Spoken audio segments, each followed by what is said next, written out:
Ow! I'm tired of breaking my nail off, opening the knife blade from my Gerber Multi-tool. The nail mark's on the inside. On my old Gerber Multi-tool, there's one in the correct location. What is with that?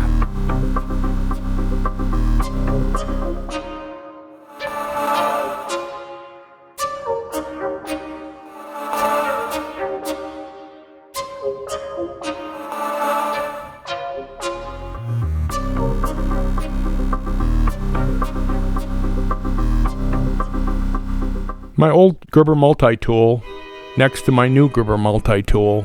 The blade on the new one has no nick where it belongs. No nail mark. Gerber makes some great tools here in the United States. Knives, multi-tools. But there must be some design flaw or production error with my new one. There's no nail mark, no nail nick. In the correct location. I need to open the saw and the Phillips screwdriver before I can get to the nail mark, the nail nick that is in the most used item, the blade. On my old one, you can see the nail mark and the half moon cutout in the side. On the new one, the scissors have a nail mark, a nail nick. There's even a special slot for the saw blade and the Phillips screwdriver to open them. But my observation is there's an error.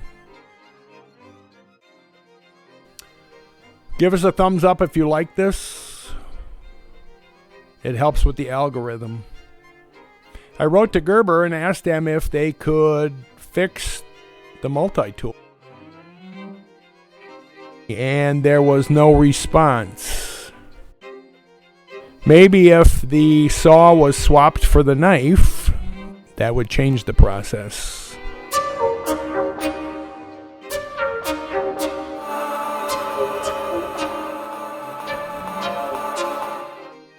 There's another thing while we're at it. I observed that the icon and the arrow on what amounts to a lock slider is backwards. You'd assume you push it in this direction, and that would lock the blade based on this icon. In reality, you push the opposite way to unlock the knife blade. For the novice, it would help to change that icon and the arrow. It's a great tool. I'd buy another one, but hopefully they'll fix some of these things in production.